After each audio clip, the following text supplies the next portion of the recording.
uma coisa, quando você vai fazer um novo investimento, o que você olha primeiro? Você olha tudo aquilo em que você acredita, ou seja, tudo aquilo que ampara suas decisões baseado naquilo que você acredita, no histórico, né, daquilo que você já ouviu falar, ou você gosta de confrontar as ideias que você tem? Ou seja, quando você vai buscar um ativo, você procura primeiro os defeitos desses ativos, ou você procura, enfim, aquilo que tem de bom? Olá, tudo bem com você? Eu espero que sim. Meu nome é William Flores. E no vídeo de hoje eu vou falar sobre um viés cognitivo, que é o viés da confirmação, que muito possivelmente ele é um dos que mais tem prejudicado as pessoas, porque a gente tem, enfim, esse vício, né, em buscar aquilo que a gente acredita e a partir disso, né, fazer, enfim, justificativas racionais para tomar uma decisão.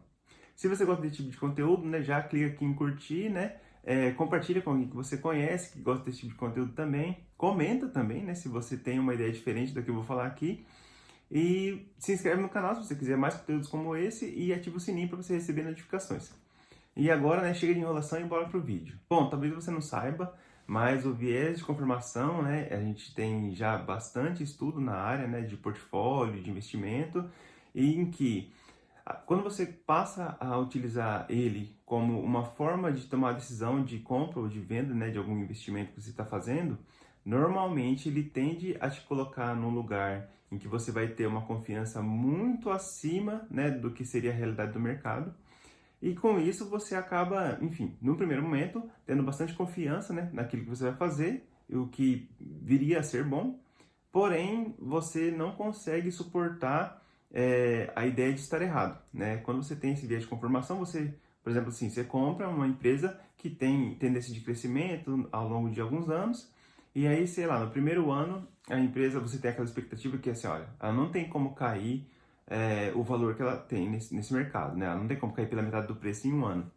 E aí, se isso vem a acontecer, o que você faz? Você vende? Não. Você vai lá, dá uma procurada assim, o que está acontecendo com a empresa tal? Aí aparece lá na internet. Bom, é acontecendo o seguinte, a empresa está no momento de reinvestimento, procurando novas formas de obter capital, ou enfim, acabou de entrar e por isso está sofrendo esse momento, está tendo novas barreiras de entrada, enfim.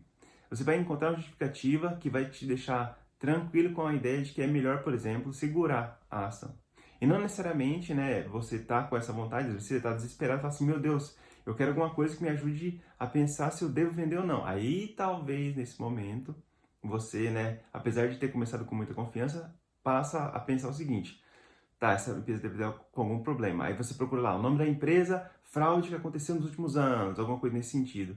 E aí tudo aquilo que tem de informação negativa vai ser aquela justificativa, né, para basear a sua decisão de venda, por exemplo, né, dessa ação que você comprou. E qual que é o problema disso? Se você sempre fica ali se expondo ao viés de confirmação, ou seja, você nunca olha os dois lados, você olha só aquilo que você quer acreditar, você não percebe, mas isso é uma ação emocional. E o problema disso é que quando você pega a ação emocional para, enfim, né, amparar uma decisão, você primeiro pega isso, né, por exemplo, pega essa informação que você quer acreditar, encontra essa informação que você quer acreditar, e um exemplo fácil é, por exemplo, você tem uma empresa lá que você, enfim, comprou ou vendeu, ou um fundo que você comprou ou vendeu, e aí, assim, você quer justificar racionalmente o porquê que a sua última decisão foi uma decisão correta. E aí, em vez de você procurar os dois lados da mesma moeda, por exemplo, assim, você acredita que a sua decisão foi correta de compra, né? Então você vai fazer a compra e tudo mais, e você procura assim, o nome da empresa, né, que você comprou, o nome do fundo, será promissor nos próximos 10 anos. E assim, aí a sua pesquisa primeiro já vai estar viciada, e aí vamos supor lá que por acaso tem, sei lá, você encontra 100 mil páginas que falam sobre isso daí. Daí você não procura, por exemplo, a parte negativa, né? Empresa está num escândalo de fraude, né, ou de corrupção nos últimos tantos anos. E aí talvez teria, sei lá, 200 mil páginas. Não que esse número seja suficiente para, enfim, ancorar uma decisão. Porque no final das contas, ainda que esses números estejam ali disponíveis para você encontrar, não necessariamente eles representam a realidade do que realmente está acontecendo com a empresa. Talvez você levaria muito tempo para encontrar se realmente isso vai influenciar, né, ou não, né, no longo prazo.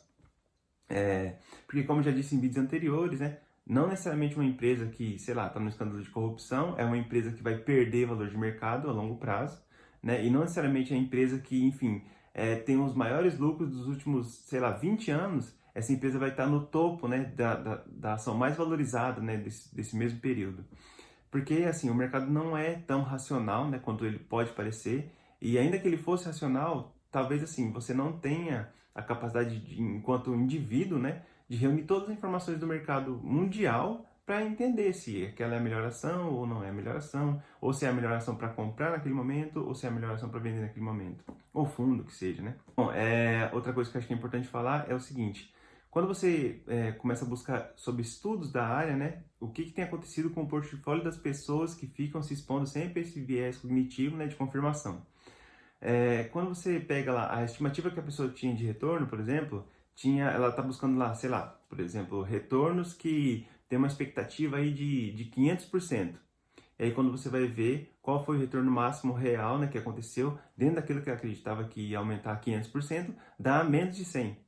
Então, qual que é o problema nisso? A pessoa, ela não necessariamente calculou bem o risco-retorno. Então, ela se expôs, né, com bastante capital em cima daquilo que ela acreditava e não teve o retorno.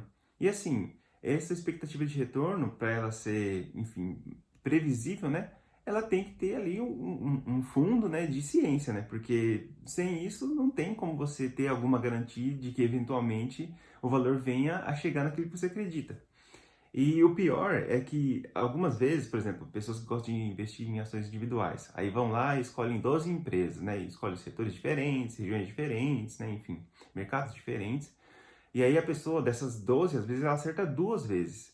E essas duas vezes vai fazer com que ela ainda mais se concentre nesse viés de confirmação. Porque ela fala assim, poxa, mas eu acertei aqui, ó, eu enchi a mão, não preciso mais me preocupar. Eu aprendi o mágico jeito de investir. E isso vai só reforçando cada vez mais, você ficar se expondo a isso. Então, o meu ponto é o seguinte, o que eu acho que é interessante?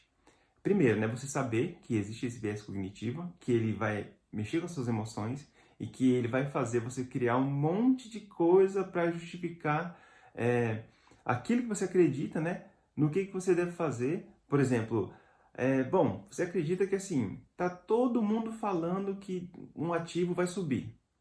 Assim, todo mundo, assim, óbvio, todo mundo que você segue, que você conhece, né? Enfim, pessoas que têm interesse em comum que aquele ativo venha a subir, né?